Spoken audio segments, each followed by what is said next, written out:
Un cordial saludo. Estamos en este momento con Carlos Andrés Santiago. Hace parte del equipo coordinador de el Movimiento Nacional Ambiental, que ha acompañado muchos procesos sociales y comunitarios en diferentes partes del país y en el departamento de Boyacá también, a propósito de proyectos de licenciamiento minero o de hidrocarburos en esta región del país. Carlos Andrés, muy buenos días, un cordial saludo, bienvenido a entreojos.co. Bueno, Germán, muchas gracias a Anteojos.co por la invitación a este espacio para conversar de un tema tan importante que tiene que ver con la protección del territorio, la defensa de la vida en el departamento de Boyacá. ¿Qué lectura tienen ustedes desde la órbita de lo nacional de lo que viene pasando en el departamento de Boyacá en temas de minería, pero específicamente de licenciamiento de este tipo de procesos extractivos? Bueno, esto es una lectura que tiene un contexto nacional, ¿no?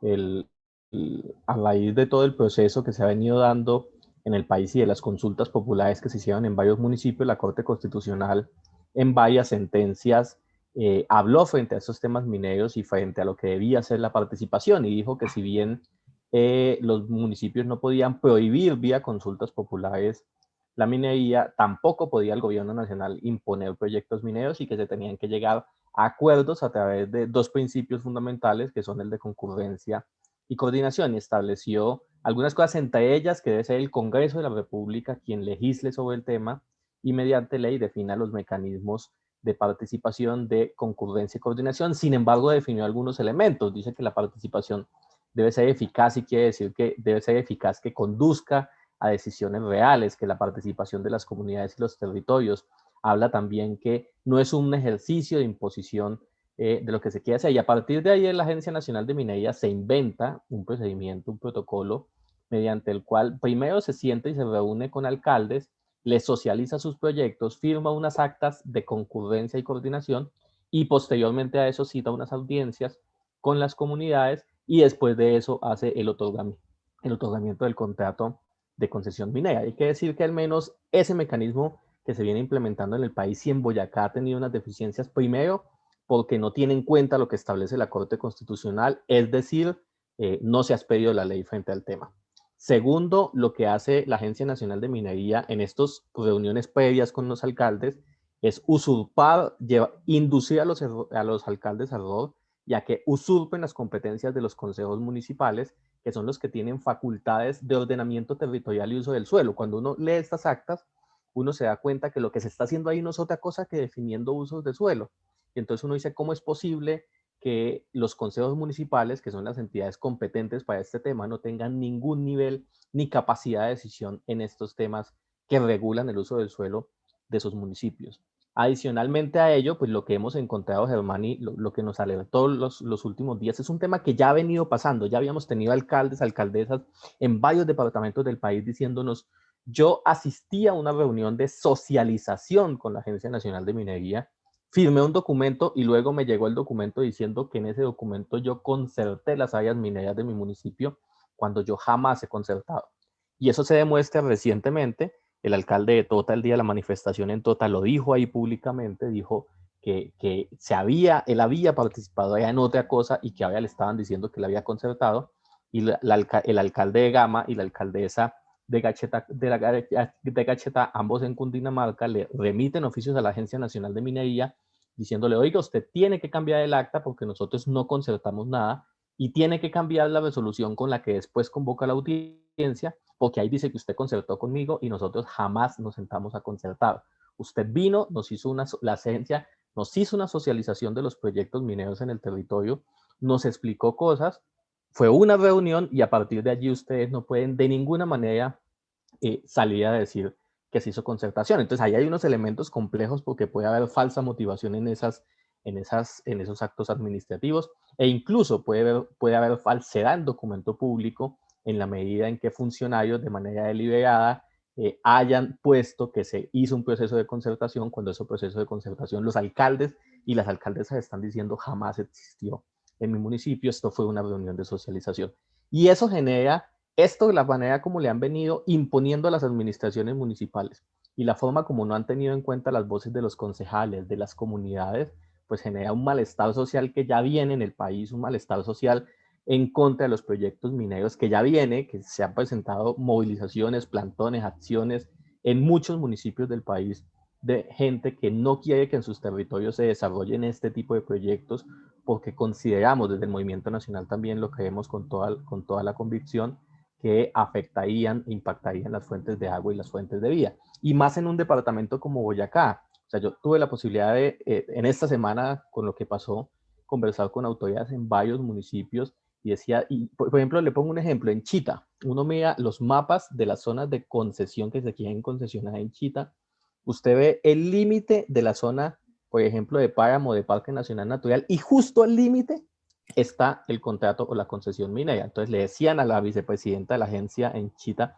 ¿cómo es posible que allá, al lado del páramo, al lado de la zona, o sea, en un ecosistema que para nosotros es de páramo, pero para ustedes en la delimitación no, sencillamente a pocos metros piensen otorgar una concesión minera al lado de nacimientos de quebrada, al lado de lagunas, al lado de ecosistemas estratégicos? Entonces, este malestar, por un lado, frente a los impactos de la minería, pero sumado a la nula participación ciudadana en este proceso, pues hace que sin duda se exacerben los ánimos, que la gente se sienta que claramente quieren pasar por encima de las comunidades, quieren pasar por encima de los territorios, y pues se generen estas protestas y estas acciones también de autoridades, de concejales, de alcaldes, de personeros y de otros que creen que lo primero es defender su territorio y que este tipo de proyectos no se deberían hacer.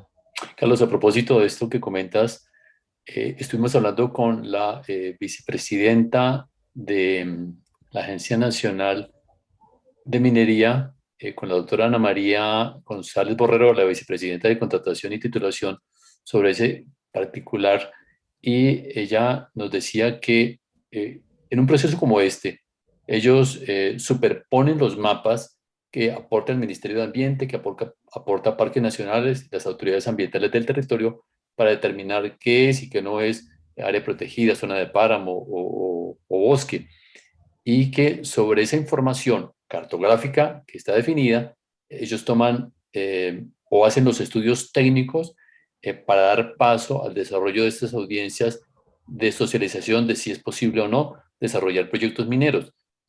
Digamos, ellos se defienden argumentando que hacen esa combinación de información, esa revisión de información. ¿Ustedes qué conocen sobre ese particular? No, pues esto es la misma discusión, Germán, de Santurbán, ¿no? En Santurbán entonces le otorgan un título a Minesa que dicen que no está dentro del área delimitada de Páramo, pero está en los alrededores del área de Páramo. Y para entender el funcionamiento de los páramos en Colombia y el funcionamiento, esto nos lo han contado hidrogeólogos, gente que conoce del tema, pues claramente uno no puede pensar que una línea traza la división del ecosistema. O sea, que si se hace de la línea hacia arriba del páramo, entonces afectaría el agua hacia de las comunidades, pero si se hace 50 metros abajo, sencillamente ya ahí no genera nada porque esa línea dice que hacia abajo no se generan los mismos impactos cuando los ecosistemas son ecosistemas interconectados, cuando el páramo necesita de los bosques altoandinos, de las zonas, de las áreas de amortiguación de los páramos para que asimismo el funcionamiento, eso es un complejo, los complejos de páramos funcionan así, los ecosistemas funcionan interconectados. O sea, no se puede creer que en Santurbán o en Chita o en Tota o en otros municipios, simplemente si se hace la superposición y se dice, este es el páramo y llegas, la línea está acá, pues entonces aquí ya puedo tener el proyecto minero en toda esta zona y que no me va a generar impacto simplemente porque el mapa me muestra que la delimitación va hasta acá.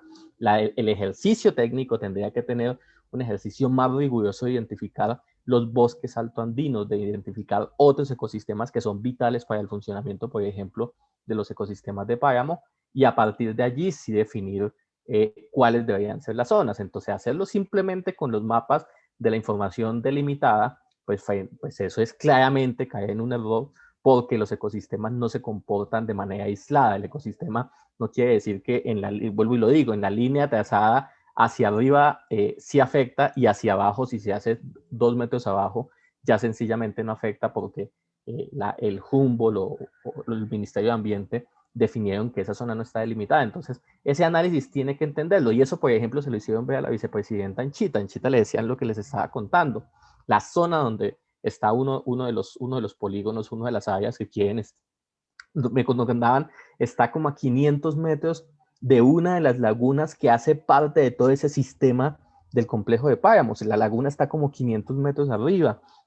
Nacimientos de río, por ejemplo, de Casanare, están en las zonas. Y entonces dicen, ¿cómo es posible que la única información cartográfica es lo que está dentro de la delimitación, pero lo que está fuera de la delimitación, pese a que tenga ecosistemas sensibles, pues sencillamente para los técnicos de la agencia que están en Bogotá en sus oficinas muy cómodamente, sin reconocer la dinámica de los territorios, pues consideren que ahí se puede hacer minería sin tener en cuenta esos otros factores.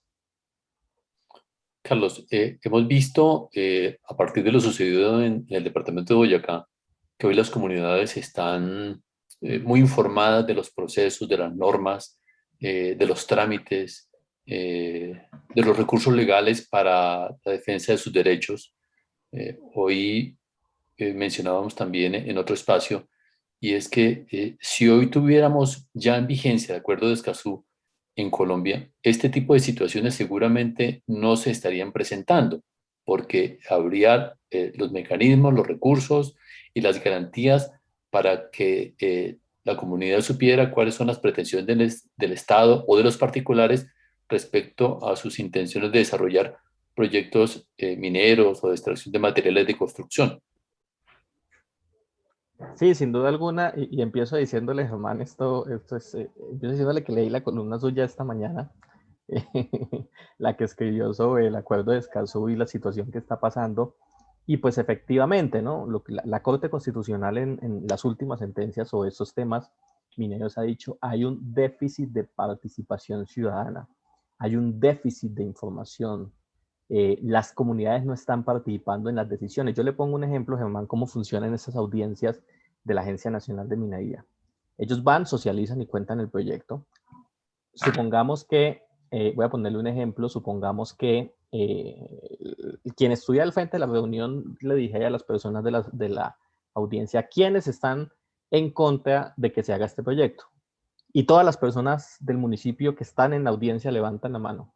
¿Qué va a pasar? Aún con eso la agencia va a entregar el contrato. ¿Sí? Esas audiencias no tienen ninguna capacidad de decisión, ningún poder de decisión. Y no hay precedentes que la Agencia Nacional de Minería haya cambiado una decisión por oposición ciudadana o por manifestaciones de las comunidades. Ellos siguen adelante, eso es meramente un requisito de trámite.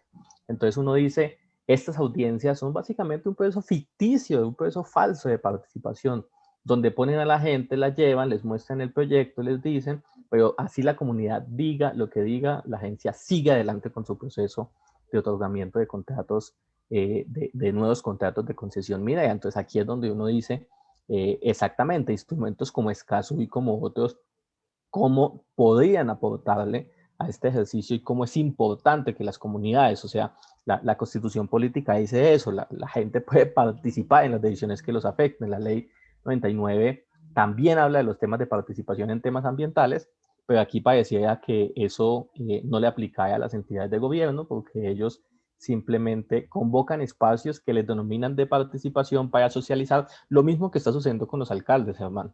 ¿Sí? Yo le voy a contar dos experiencias. Uno de los alcaldes me dijo, el alcalde de Floresta, me dice, estábamos en la reunión.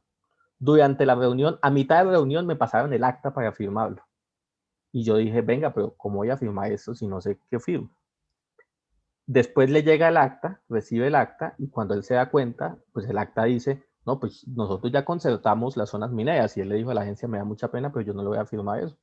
Eso no fue lo que pasó en la reunión, ¿sí? Entonces, si se ve con las autoridades municipales, y así ha pasado, vuelvo y lo digo, no solo ahí, ahí revienta esto públicamente y hacemos la denuncia en los medios y demás, pero esto lo hemos escuchado de más de 10 alcaldes en otros municipios del país, en otros departamentos, que están diciendo, yo me sentí asaltado en mi buena fe por la Agencia Nacional de Minería, porque me llevan a una socialización y luego hacen parecer el acta de esa reunión como un espacio de concertación donde yo ya acepté que esas zonas fueran zonas mineras en mi municipio, ¿sí? Y un acuerdo no se impone, un acuerdo no se impone a la fuerza, un acuerdo no se impone, el acuerdo es el acuerdo, y si en el acuerdo hay diferencias, pues tendrán que tramitarse. Pero vuelvo y digo, además de eso, ese proceso de la Agencia Nacional de Minería de estas actas es absolutamente ilegal, primero porque le usurpa competencias a los consejos municipales y segundo porque no se ha expedido la ley del Congreso de la República que reglamente estos temas. Carlos, ¿qué decir desde el Movimiento Nacional Ambiental, desde la experiencia de ustedes, desde el trabajo con las comunidades, eh, a quienes, por supuesto, en un legítimo derecho, ejercen la minería de manera responsable, a los trabajadores mineros que en el departamento de Boyacá hay muchas familias subsisten de la explotación del carbón en este territorio? ¿Qué decirles a ellos frente a estos debates, a estas posiciones y a estos reclamos de muchos sectores que piden no a la minería y respeto a sus vocaciones productivas, agroecológicas y de turismo de naturaleza? No, sin duda es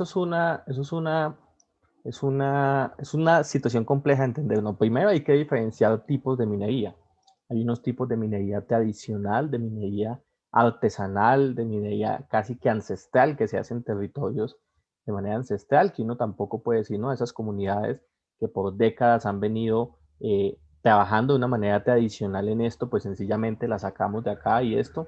Hay que pensarse unos procesos de transición en esos ejercicios de minería, pero también respetando como esa vocación que han tenido históricamente. Otra cosa son los proyectos de minería que vienen a imponerse en territorios que tienen vocaciones completamente diferentes, vocaciones de agricultura, vocaciones de turismo de naturaleza, como su merced lo ha dicho, diferentes tipos de vocaciones al que les quiere imponer la Agencia Nacional de Minería, además con los impactos. Uno entiende también, por ejemplo, lo que sucede con la minería de carbón, pero también hay que decirle a esas personas, eso es una conversación, por ejemplo, que en los temas de fracking la hemos tenido muy fraternamente con la Unión Sindical OEA. La USO es el principal sindicato del sector petrolero en el país. Hoy la USO hace parte de la Alianza Colombia Libre de Fracking, después de varios debates y de entender que claramente ellos tienen unos trabajos que dependen de la industria petrolera. Que si se hace fracking en Colombia, pues sin duda podría haber más trabajo para sus afiliados, pero que ellos asimismo son habitantes de un territorio que podría haberse afectado, de un territorio que podría haberse impactado. Hoy el mundo con los temas de petróleo, hoy el mundo con los temas de carbón está transitando rápidamente. O sea, ya hay países en la Unión Europea que están diciendo no le compramos carbón a Colombia. Cuando uno mira las curvas de demanda, por ejemplo, de carbón hoy en el mundo, nadie imaginaría hace 3 años que hoy se estuviera viviendo la crisis del carbón que se está viviendo en el mundo y que está afectando, por ejemplo, también Colombia, porque claramente los países europeos y en otros lugares del mundo están diciendo no podemos seguir explotando combustibles fósiles, no podemos seguir sacando carbón. El impacto que genera la explotación, la quema de los combustibles fósiles es un impacto muy alto. Tenemos informes, un montón de informes del IPCC, de Naciones Unidas, que hablan del aumento de temperatura en la Tierra y de las consecuencias catastróficas que podría generar para el mundo. Hay una agencia, por ejemplo, la Agencia Internacional de Energía, que tiene sede en Francia. Ellos llevan muchos años siendo los principales defensores de la industria petrolera. Uno entra a su página, por ejemplo, y uno ve todas las últimas noticias y reportes que han sido promoviendo y posicionando la extracción de energía de fósiles. Y hace 3 semanas, un mes, sacaron un informe por primera vez la Agencia Internacional de Energía diciendo no podemos invertir en un nuevo proyecto de combustibles fósiles en el mundo, porque es ya el momento en el que salimos de depender de los fósiles y le damos un respiro al planeta. Y esto no lo está diciendo pues las organizaciones internacionales de ambientalistas, lo está diciendo una agencia, una organización que se dedica a temas de energía, a temas de petróleo, a temas de combustibles fósiles. Entonces, cuando uno ve eso, uno ve a la familia Rockefeller diciendo vamos a sacar todas las inversiones de los combustibles fósiles.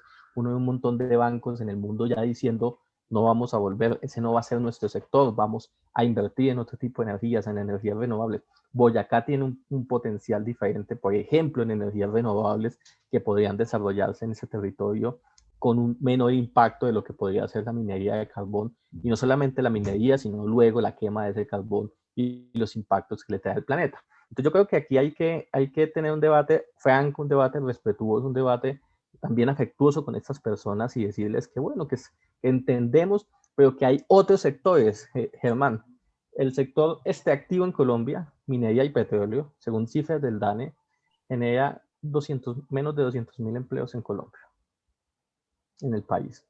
El sector agrícola genera millones de empleos en el país.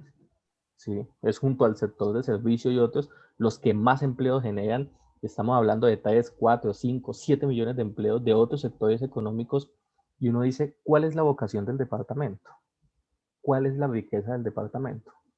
¿La riqueza es la minería o la riqueza es la agricultura?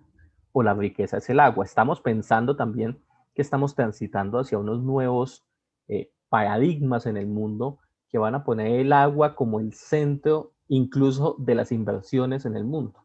Allá el agua está cotizando, ¿sí? Entonces, ¿cuál es el horizonte? Seguimos sacando carbón, seguimos haciendo minería, seguimos sacando petróleo, poniendo en riesgo las fuentes de agua, poniendo en riesgo la salud, la vida, los territorios, las comunidades, o nos pensamos transitar hacia otro modelo económico que además nos deje de, de estar dependiendo de esto. La economía en Colombia es una economía que depende de los precios del carbón y del petróleo, que depende de esas exportaciones para saber si un año está bien o si un año está muy mal. Y cuando uno ve otros países que claramente tienen sector petrolero, pero que han tenido una apuesta fuerte por diversificar no solamente su matriz energética, sino también sus actividades económicas, para entender que no se puede depender únicamente de cuánto petróleo, cuánto carbón se saque para que se pueda exportar, sino que también hay otros sectores que pueden jalonar muy fuertemente la economía si de manera decidida el gobierno nacional los impulsa. Ok, Carlos, muchas gracias por ese contexto y por esa explicación de la posición de los ambientalistas del Movimiento Nacional Ambiental frente a estos procesos productivos, frente a minería, petróleo y frente a la situación de muchas personas que se dedican a estas actividades en departamentos como Boyacá. ¿Cuál es el camino que viene en desarrollo de estas audiencias que debe hacer, obviamente cumpliendo todos los requisitos y todas las fases de información y de divulgación correspondiente, la Agencia Nacional de Minería? Si la Agencia Nacional de Minería quisiera respetar la ley y respetar las decisiones judiciales, debería anular su procedimiento de estas actas de coordinación y concurrencia y esperar a que sea el Congreso de la República quien tome la decisión y quien legisle sobre el tema y defina ese mecanismo mediante el cual se hace ese proceso de concurrencia y coordinación entre nación y territorio para definir eso. Si la agencia insiste en burlarse de las decisiones de la Corte Constitucional y avanza en su proceso, pues debería tener al menos unos mínimos de participación. Debería, si firma un acta con un alcalde, que sea realmente un proceso de concertación, que no sea la jugadita por debajo de la mesa que le presentan, le hacen una socialización y luego hacen parecer el acta como un acta de concertación. Y lo han dicho los mismos alcaldes, nosotros, yo no me estoy inventando esto, lo están diciendo.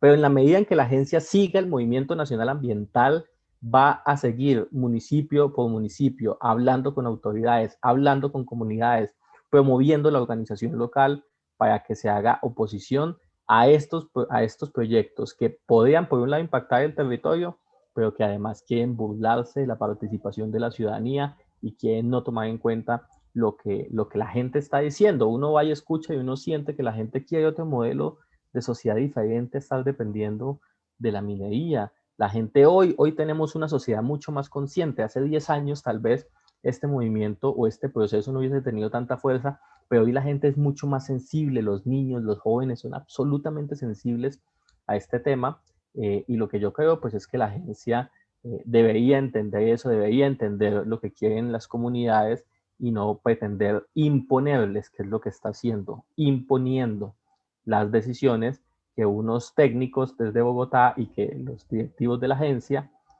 quieren desde Bogotá sin tener en cuenta las realidades territoriales, sin caminar el territorio, sin conocer el territorio, sin conocer cuáles son los ecosistemas realmente que se podrían ver afectados. A uno le causa pánico ver cómo la agencia, tanto la Agencia Nacional de Minería como la Agencia Nacional de Hidrocarburos, sacan, ofertan títulos, bloques, áreas, zonas, concesiones, y cogen y dividen el país, y dice, aquí en este pedazo usted puede hacer esto, y le entrego este pedazo para que saque petróleo, y le entrego este bloque para que usted, y es en esta área vaya y explote oro y en esta área vaya y explote esmeraldas y aquí puede hacer esto sin conocer y sin consultarle a la gente de los territorios. O sea, una pregunta sencilla, yo le preguntaría a la vicepresidenta de la agencia si le llegara de un momento a otro una entidad a decirle que la finca de la cual ella, por ejemplo, fuese dueña, sencillamente ya otra persona definió por ella que allí se va a hacer un proceso de explotación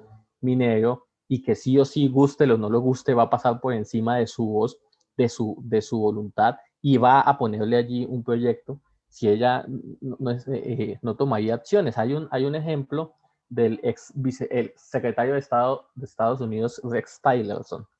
Él venía, antes de ser secretario de Estado en el gobierno Trump, fue CEO de ExxonMobil. Siendo CEO de ExxonMobil, otra petrolera más pequeña, mucho más pequeña en Estados Unidos, empezó a hacer proyectos de fracking en la zona en Texas, donde él tiene su rancho de descanso. ¿Qué hizo el señor Tylerson? Demandó a la empresa petrolera y le ganó el juicio a la empresa petrolera y sacó a la empresa petrolera de la zona de Texas donde queda su rancho y no les permitió hacer el proyecto de fracking ahí. Entonces uno dice, venga, si el señor Tylerson es consecuente y Exxon y él desde Exxon promovía que se hiciera fracking en tantos lugares de Estados Unidos y del mundo, ¿por qué no permitió que otra empresa lo hiciera al lado de su casa, le construyera la vía, le hiciera el pozo al ladito? Claramente, porque sabía cuáles son los impactos. Eso es una historia muy curiosa y me la contaron. Yo he estado en proyectos de fracking en Estados Unidos y en Argentina, ya me la contaron. Luego consulté un artículo en USA Today y varios artículos que hablan del tema y efectivamente sucedió. O sea, el señor, siendo CEO de una de las empresas petroleras más grandes del mundo, demandó a otra petrolera, él como persona, y no le permitió que hiciera un proyecto de fracking al lado de su rancho de descanso en Texas. Entonces uno dice, ¿por qué lo hace?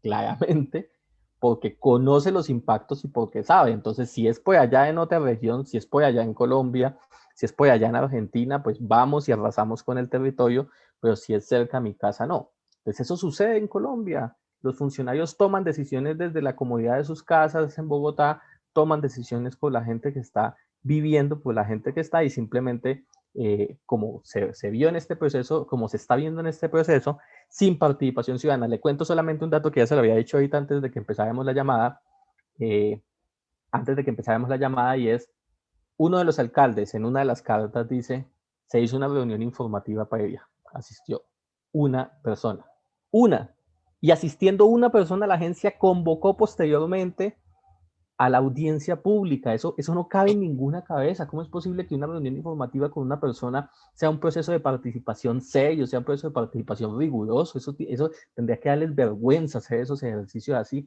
pasar por encima de la gente con reuniones de una persona cuando deberían ser procesos amplios, decisorios y con capacidad de incidencia de la gente. Ok, Carlos, pues gracias por atender nuestra entrevista, este diálogo que hemos tenido sobre lo que ha venido pasando en el territorio del departamento de Boyacá y en otras regiones del país, y por supuesto por esa posición que ha presentado desde el Movimiento Nacional Ambiental respecto a proyectos mineros o petroleros en Colombia y específicamente en el departamento de Boyacá. Le agradecemos haber atendido nuestra entrevista y esperamos tenerlo en otra oportunidad para seguir conversando sobre estos temas.